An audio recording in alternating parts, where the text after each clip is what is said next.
Welcome to Mexico. I'm John Chatterton, and this is the entrance to a cenote. Now, cenote is a water-filled cave. Here in the Yucatan Peninsula, there's hundreds, maybe even thousands of them. Nobody knows for sure. But we've heard about a cenote on the island of Cozumel that's special. In it are artifacts from Mayan civilization. But they're not right by the entrance to the cenote. They're more than a mile back into the underwater cave systems. So how did they get there? Well, I'm not a cave diver. If I'm going to investigate this mystery, I'm going to have to use special training, and I'm going to have to use special equipment. Now, if I've got to go through all this to get to the site of these relics, then how did the ancient Mayans leave evidence of their civilization more than 1 mile back into an underwater cave system? The cave system of Cueva Quebrada extends for miles under the island of Cozumel, just off the east coast of the Yucatan Peninsula. For years, Cozumel has been a mecca for sport divers who flock here to visit one of the largest coral reefs on the planet. What's less well known is that there is a maze of underwater caves that snakes through the rock under the island. Because of the danger, only a handful of highly trained experts have ever been inside. Jeff Bozanek is a cave explorer who has spent over 20 years mapping the cave systems that lay beneath Cozumel. I've been diving in Cueva Quebrada since 1984. With a small team of about a dozen people, we have spent about 1,000 man dives into this cave system. We've explored almost 6 miles in Cueva Quebrada. We've had the challenge and the work and the ecstasy of exploring new cave passages that nobody's ever seen before. 6 miles of dark and twisting cave passages is a lot for a novice cave diver. If I'm going to help Jeff unravel this mystery, I need to find out about previously explored sites in the Cueva Quebrada system. In the early 1980s, Jeff and his partner, Steve Omerod, explored a site called The Well. We had been doing exploration work in this portion of the cave, and I started looking around and noticed that some of the rocks appeared to be more rounded than one would normally expect in this type of a cave. And so when I actually turned things over, this is what we found. What Jeff finds is completely unexpected. Ancient Mayan artifacts not seen by human eyes in over 1,000 years. Ceramic pots and bowls, sea tortoise shells, and conch shells that could only have been placed here by man. And perhaps the most shocking discovery of all, human remains. When I first saw that skull staring at me, my first thought was, oh my God, why is that there? Maybe it was a burial site, and we have seen burial sites in other caves in other parts of the world. We still don't know. It's still a mystery. So this is a very rich archaeological find in this cave. Well, nobody had ever found this type of material in any cenote on Cozumel before. In the 1990s, Jeff and Steve explore another part of the cave, a location they call the Blind Fish Site, a passage so deep in Cueva Quebrada that no one has ever been back to fully explore it. That is where we want to go, to investigate the mystery that they uncovered. We found another site with a significant amount of archaeological remains of artifacts of all different types, way back in the cave system. We're talking almost a mile from the ocean entrance. And the thing about this site is we don't know how they got there. There's no surface opening there. You, experienced cave explorers, are barely able to carry enough equipment to get that far back in the system. There's no way that ancient Mayans could have swum this stuff back from the way that you guys are going it. There's absolutely no possibility whatsoever, and that's what we're here to do on this expedition, is we're going to try and determine why this is here and how it got there. Well, stuff that we've got to address here is, first of all, this is some very serious cave diving. This is almost a mile from the beach. The scuba technology that you guys have been using to get back there, you guys are really pushing the envelope. You're really kind of at the limit. You just can't really carry much more in the way of tanks. Now, I know we've got a plan to get back in there. We're going to use some technology. And I look at these photographs. This is some payoff.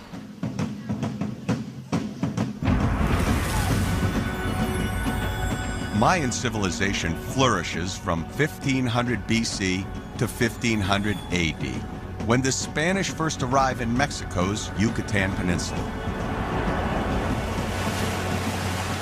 The conquistadors find a complex civilization with large and sophisticated cities that extend through present-day Honduras, El Salvador, Guatemala, Belize, and Mexico.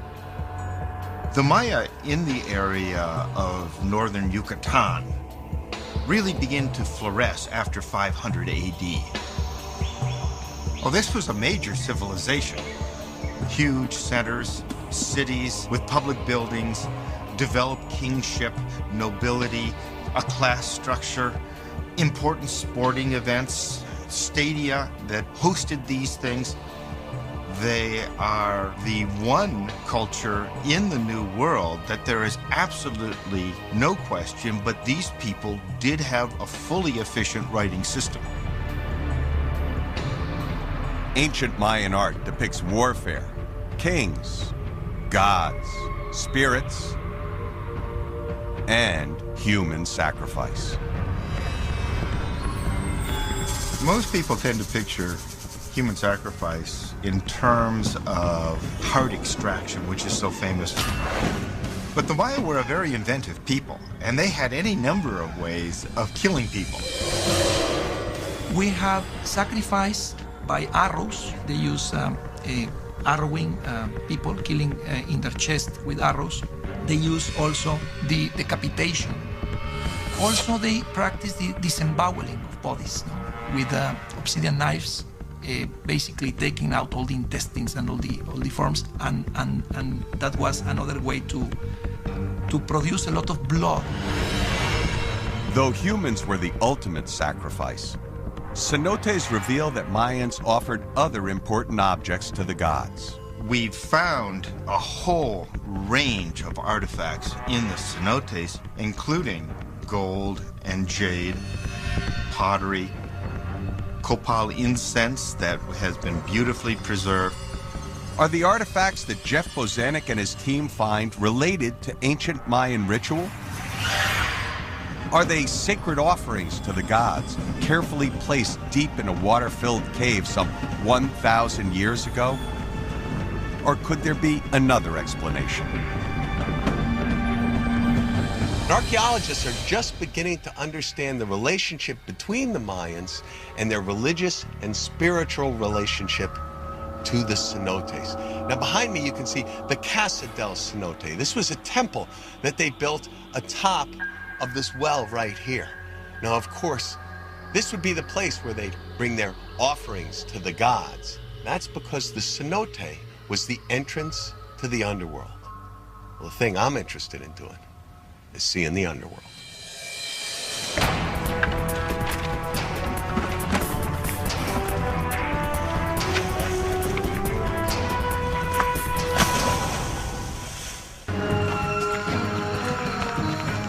We're on the Yucatan Peninsula of Mexico, preparing to dive one of the most dangerous and mysterious realms on the planet, the cenote, doorway to a water-filled underworld. Inside one of these caves, Cueva Quebrada on the island of Cozumel, are artifacts and human remains. Remnants of Mayan civilization present here over 1,000 years ago. But how did the Mayans get them there? Almost a mile back from the entrance, deep in an inaccessible cave. That's what we want to know. To find out, I'm going to have to learn a brand new discipline, cave diving.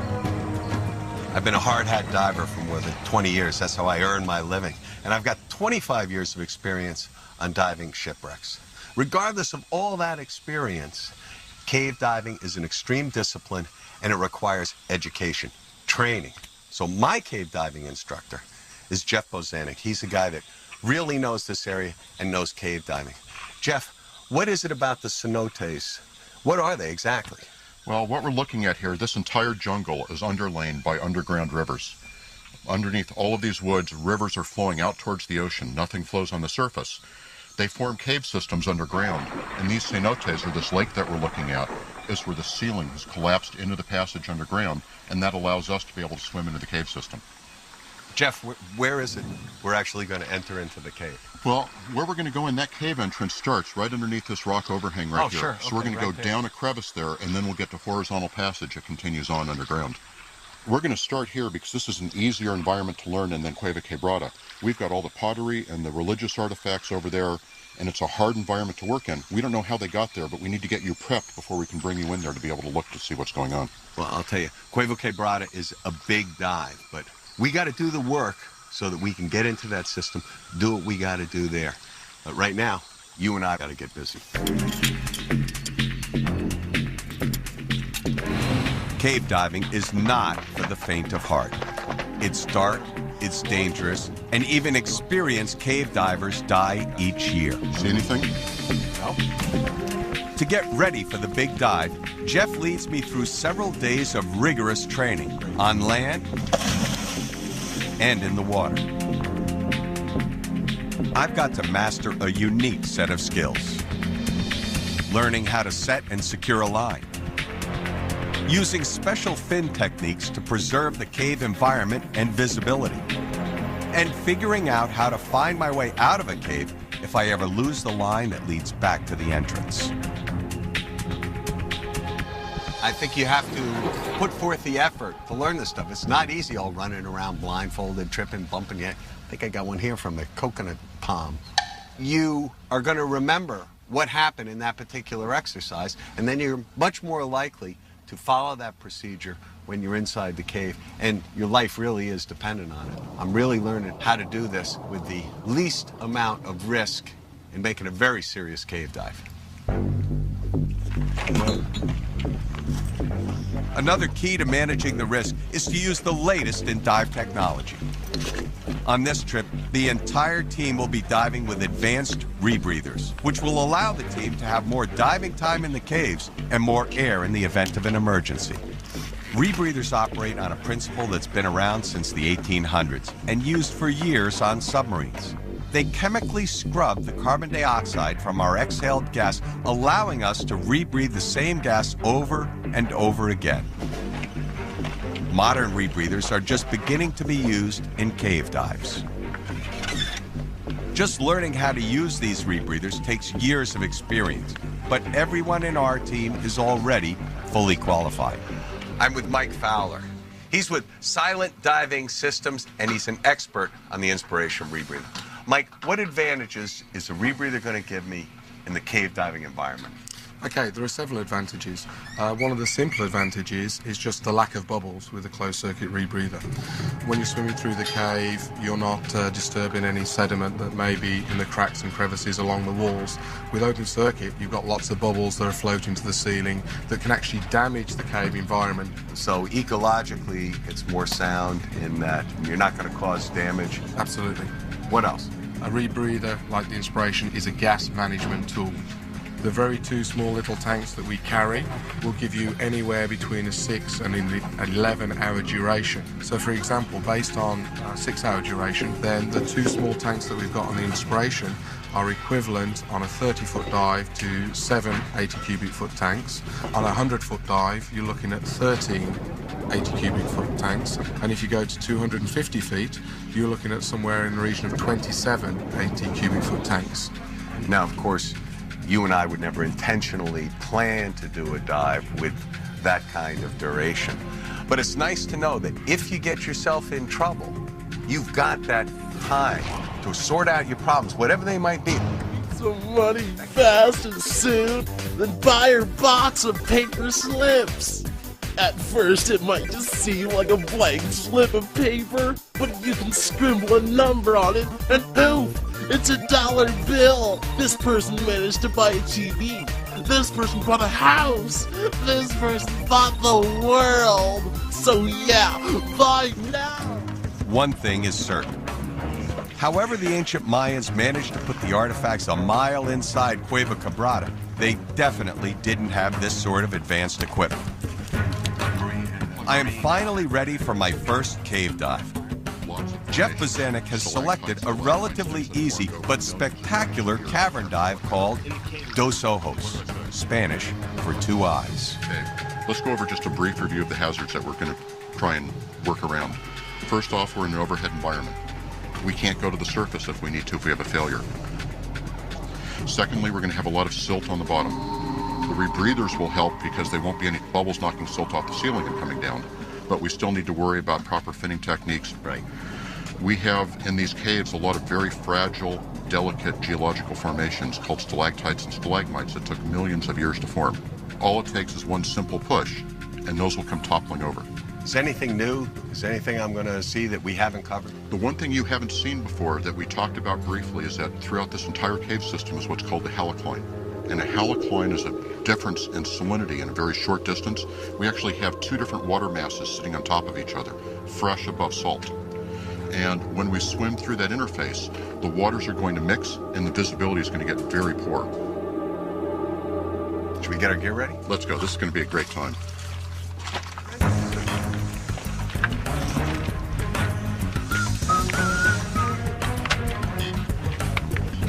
Come over and do this.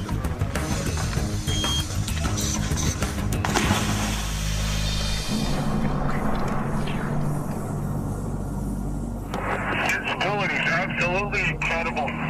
Pretty interesting overhead stuff here, too.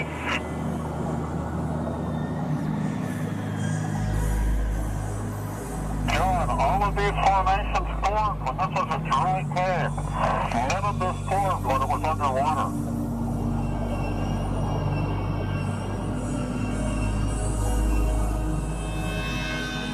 Now that I'm seeing this strange new world for the first time, I understand why the Maya think underwater caves are a spiritual place. The underwater caves were very important for the Mayas because the water inside the cave is like the door to the underworld, but also it was a place for life, for birth or rebirth. And there were special ceremonies and gods, deities, spirits lived there. It's a place where life started, but also where life ends. The sources of life were provided by the water, the only available water that was in the area. So when there was a drought or a special event that giving instability to the life of the Mayas in the region, they made sacrifices to get more fertility. So they dedicated those to the water. Are the artifacts at Cueva Quebrada offerings to the underworld gods? What are we going to find when we get to the blind fish site? I'm in the middle of my first training dive when Jeff decides to throw me a curveball. He turns out the lights just to see how well I cope. Keep calm, John. Just hold on to the line. How am I going to get out of this cave in the dark? I'm pretty sure that the line is right over here.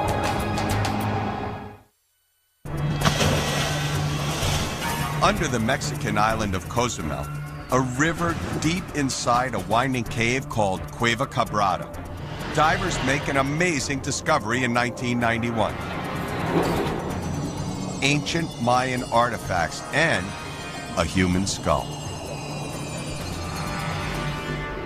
I see light. That's a hell of a welcome sight, isn't it? Yeah, it looks very good.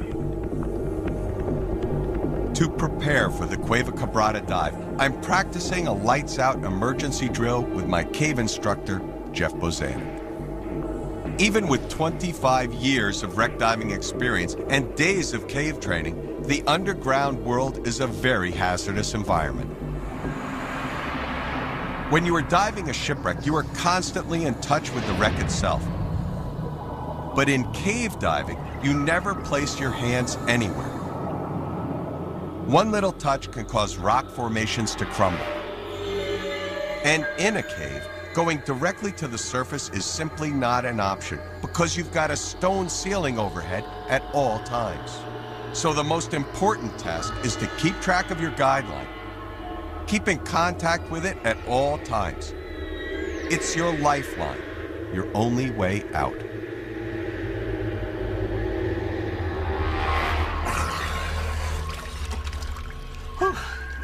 That was some dive. I'll tell you what, when you first get in there, it's a lot. You know, all the rock formation and everything else.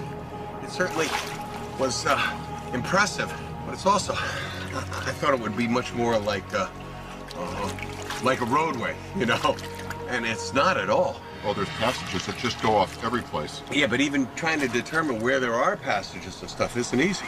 I'll tell you what, I'm looking at this, and still, this is just our getting ready for the big dive. Oh, this is the tip of the iceberg. The distance that we went in here is a tenth of what we're going to end up doing when we go to Quebrada. But at Quebrada, how did all that stuff get so far back in the cave? I mean, here we are. I got a rebreather, we got communications, we've got bailout cylinders, we got all this stuff, and we didn't go nearly as far as we're going to have to go. Well, that's the mystery, and that's what we're here to try and find out, isn't it? Well, I'll tell you what, we got to be ready, or we're not going to figure out anything. Jeff, thanks a lot. That was a great dive, That was a great dive. You guys are okay?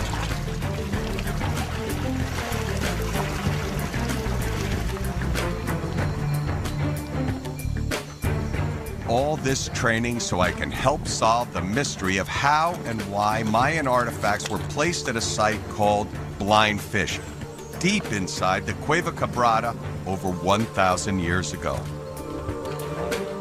I'm atop the tallest pyramid in the Yucatan, and all around here are the ruins of the ancient Mayan city of Coba. Now, 1,200 years ago, there were some 55,000 people who lived in this city. And they didn't live here in isolation.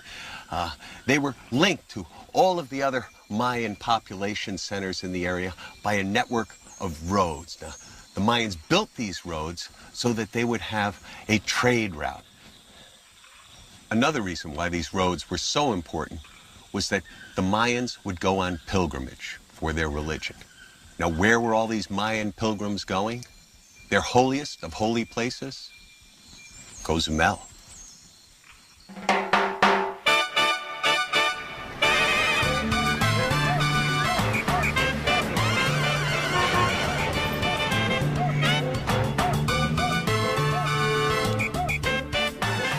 The Cueva Quebrada at Cozumel would have been particularly sacred because the entire island was sacred. The visitation was on such a scale that special roads were created across the Yucatan Peninsula that would end up on the coast just off the island.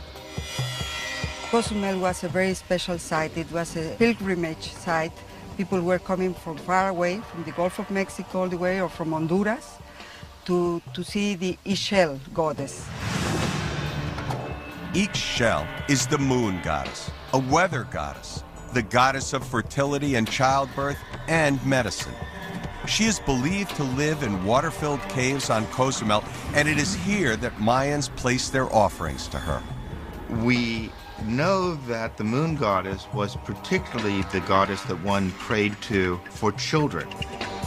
And so it may have been that barren women were coming to the island asking for help in becoming pregnant. The goddess Ixchel, and is strongly linked to water because she can control the sources of water in the underground. And that's why sometimes she is linked also to forces of death. Are the artifacts at Cueva Quebrada sacrifices intended to please the goddess Ixchel? Archaeologists have given us some clues to look for once we get to the Blind Fish site. I see a couple of tip-offs that we are dealing with something related to ritual rather than simply to the retrieving of water, because there are cenotes that are used as water sources, and you will get a lot of broken pottery that were simply broken water jars. There are pots that have been found by the Mexican archaeologists that have kill holes in them. And those are holes that were deliberately knocked in the vessel by the Maya to essentially make them useless, to make them as an offering in ritual. So that's something that is, again, a dead giveaway that what we're dealing with is a ritual offering and not simply a broken water jar.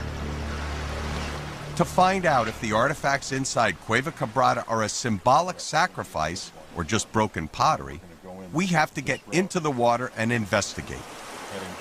I'm finally ready for the big dive. Well, we're here at Cueva Quebrada, and we've done all of our homework. We've done our orientation dives. Of course, we finished all our training stuff on the mainland, and now it's time to get to work. Jeff, what's our first move? This is the map of Cueva Quebrada. This is in Chumcana Park, the island of Cozumel. We're right here. This boat basin is this cutout right here. The cave runs right underneath us. And what we need to do is to swim from here to the pottery, which is all the way back here. This is a long swim. How far? Well, it's almost a mile. When we get there, how much time does that leave us to work? We're not going to have an awful lot of time to get to be able to do much work when we get there, and that's actually one of the concerns I have. So what's our plan going to be to try and maximize that productivity?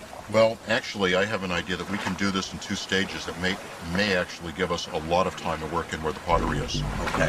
We have seen some areas in here where we can get out, where there's daylight above us, but we've never gotten out because it's all jungle. Oh, so we don't know where the areas are. We don't know where the areas are. If we get something close by where we can access from the interior of the island and get it down to a reasonable distance, we can really get some time on the site to investigate what's going on there.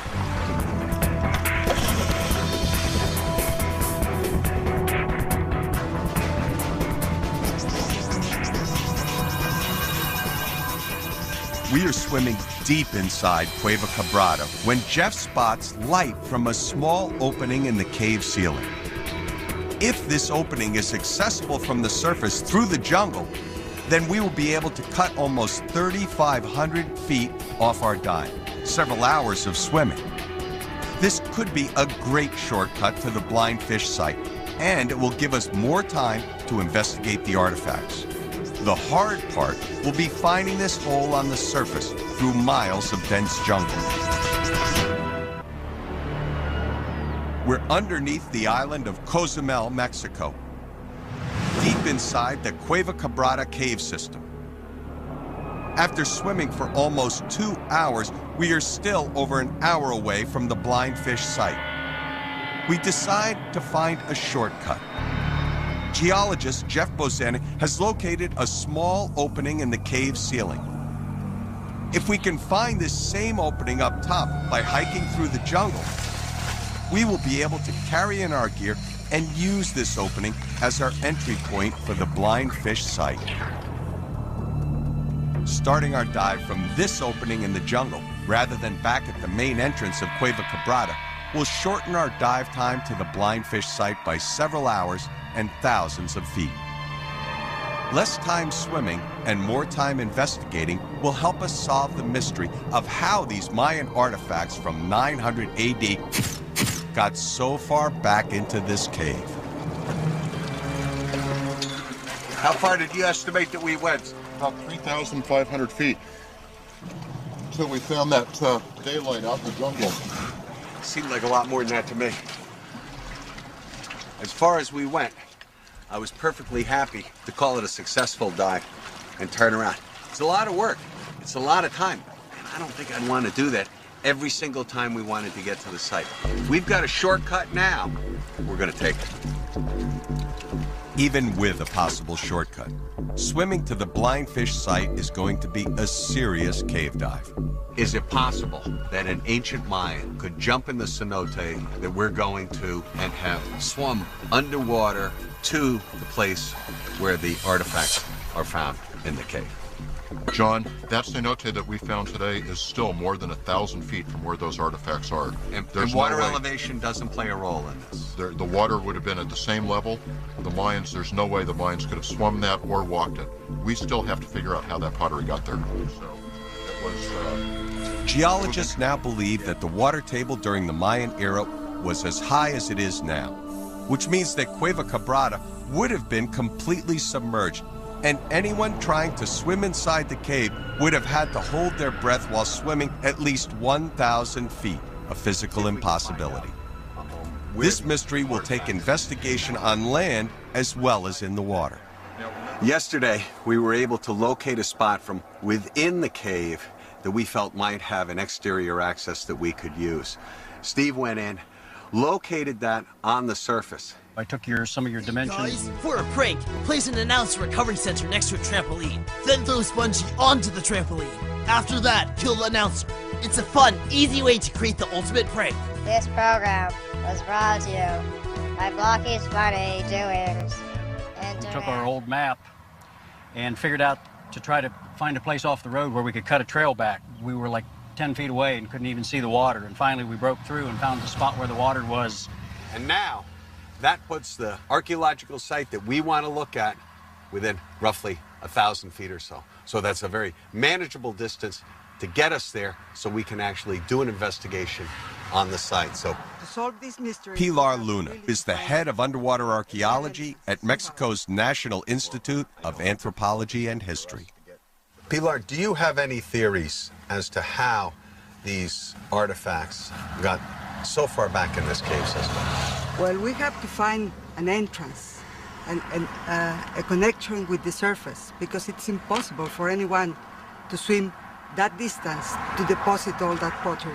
Our time on The only way that we're going to solve this mystery is to divide into two teams. Jeff Bozanik and I will dive into an opening in the jungle floor and swim to the blind fish site. The second team will be Pilar Luna and Steve Omerod, who will attempt to find the area just above the site. Now, Steve, you did a real good job with hooking us up with this cenote here. So you're going to be a topside guy for this? Sounds like we're going to grab a machete and compass and the GPS and head for the jungle. I'm so glad to be on the diving end.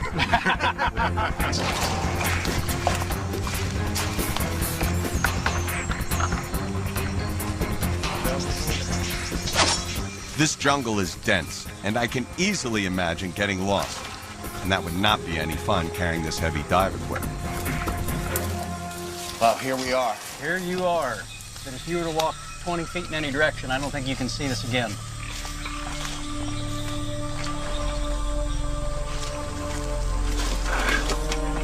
Glad you get that off my back. So, we'll get the GPS warmed up here, let it find some satellites. Everything was like... At the cenote, we synchronize our watches. The whole plan depends on precise timing. Steve and Pilar will walk to the coordinates we think match the site and listen.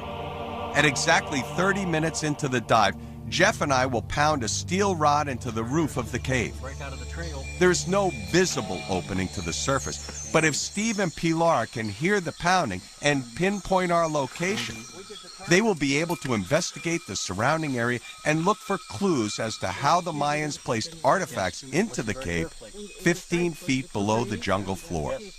This is it. This is the big dive. We're going to try and pound that steel rod up through the ceiling.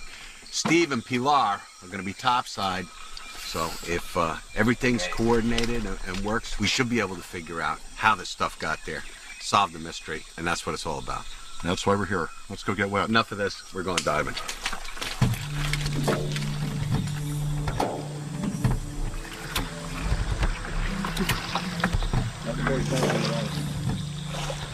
Okay. Start your watches. Okay. Just as I go underwater, 30 minutes from now, be listening. Good luck. You too. Okay. We're off.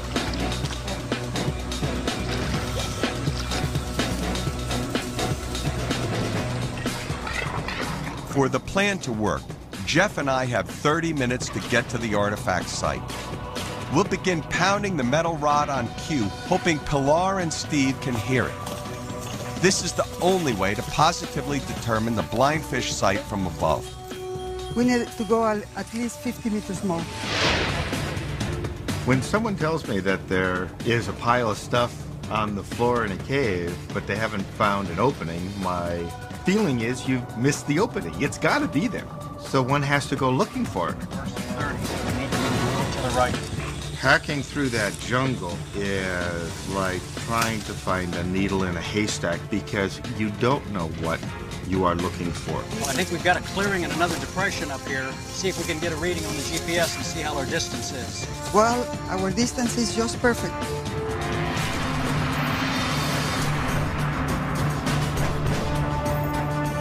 This is really something here, Jeff.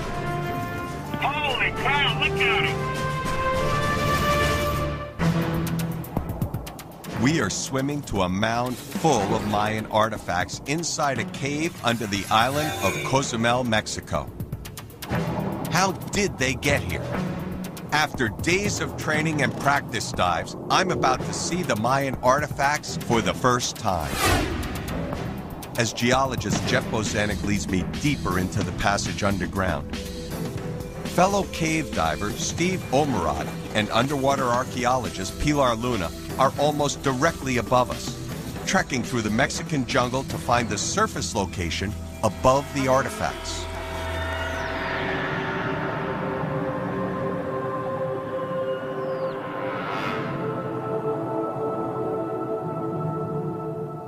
When we reach the mound of debris, I'm shocked by what we find. There are artifacts everywhere. But we don't have time to investigate them quite yet. At exactly 30 minutes, we have to signal our location to the surface team.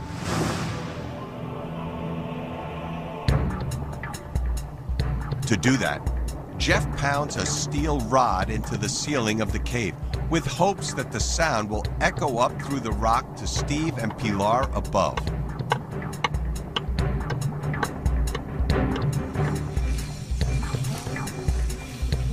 Steve and Pilar use GPS coordinates to get as close as possible to the target. Okay, we've been waiting about 10 Then, minutes. at the predetermined time, they stop and listen for the sound of Jeff pounding.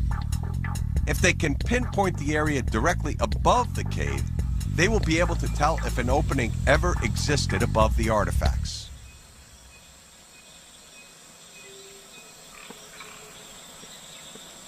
I think I hear something.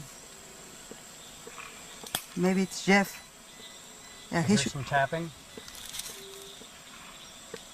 I think we're here. This looks like this really could be it.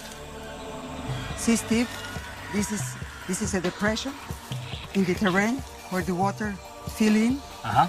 It should have been an entrance to the cave. And The thing that's interesting about caves is they're fairly dynamic geologically. And particularly in Yucatan, what can happen with these cenotes is that they will silt in because the surface is fairly flat and water then comes pouring into these, bringing mud and silt and leaves and stuff. And the opening could be very easily sealed up. there should have been the entrance right here, and through the ages, through the time, it has been closed. But that will explain why the artifacts are just below here. So they would have revered this one very soil. Deep within Cueva Quebrada, we have no idea if Steve and Pilar heard us. But we want to investigate the artifacts, so we head back towards the mound. As I first approach, it looks like a pile of large rocks. As I get closer, I realize that some of the rocks are rounded. They aren't rocks at all, but Mayan pots over 1,000 years old. Jeff finds a pot with holes on the bottom. These must be kill holes, holes punched directly into the pots to make them useless. There's no doubt that we are looking at Mayan sacrificial offerings, probably to the goddess Ixchel. Something catches my eyes. A rib bone. And then a long bone with a ball and socket joint lodged between some rocks. Perhaps these bones are remnants of human sacrifice. Anxious to tell Steve and Pilar about our findings, we head back to see if they found any clues on the surface. That's what I call a cave dive. Two big mounds. When you first look at it, it just looks like a big pile of brown rock. But as you start to look closer at it, you see all kinds of things mixed in with the stone that's part of this pile. Wow. I'll tell you what, that may be the most impressive thing I've seen underwater. We must have seen at least half a dozen pieces of pottery. All of those round shells that were about this big, I think, are West Indian top shells. Those used to be used for food. They may have been left there as offerings. We had the conch that were there. And aside from all that, you've got bones. Now, I don't know whether those are from game animals or human bones or what, but I saw ball and socket joints. I saw what appeared to be ribs, maybe even vertebrae. A lot of stuff in that pile. Still don't know how it got there. Well, fantastic. Coral, bones, pottery, conch shells. How did you guys make out? Well, we heard noise, so we think we found a very large dry pond, or what looked to be like it looked like a spot that would be like this, except the water's gone, and there was a lot of soil. I was able to get the machete down quite a few inches, almost a foot down into the soil, and as we know, this jungle, the soil is But it was shallow. dry? Yes. Right. And you could hear pounding underneath you? Yeah, we finally heard it. I wouldn't say I was standing right on top of you, but we were able to hear some noise through the limestone, so this is going to be real exciting. Pilar, having looked at that site on the surface, just for the short period of time you're over there, what do you think? What's your opinion? The finding you just made, and the found Steve and I made in the jungle as a dry pound, proves that this cenote was a sacred cenote, and Mayas were using it as a sacred place for offering. We don't know from how far away they came, or if there is a settlement nearby, but the offerings, the artifacts, are indeed indication of a sacred place to the underworld deities. So it's great. The kill holes in the pottery. The seashells a mile from the ocean. And the bones of what might be human sacrifice all had to have been deliberately placed inside the cave by the ancient Mayans. And because we discovered that there was once an opening in the jungle floor to the water below, we know that this site was once a sacred cenote. I would be willing to bet the house that the cenote closed up because the people left. These things are far too important to be allowed to fill up with junk while people live there. What I find is that these cenotes tend to be the essence of the village. Archaeologists will need more time to study this area, to look for remains of an ancient Mayan town that might lie hidden under the dense jungle. I've been fortunate enough to dive shipwrecks from the 1900s, the 1800s, the 1700s, even the 1600s, and I've always thought of those wrecks as being old, and surely they are. By comparison, the relics we saw in this cave system were positively ancient, more than 1,000 years old. Now, this is some extremely rich material for the Mexican archaeologists to work with, and who knows where these discoveries are going to lead. The thing about a really great mystery is when solved, it opens the door on other mysteries, and that's exactly what's happened here. There are underwater caves out there that no explorer has yet seen, and there are archaeological sites like this one still to be discovered.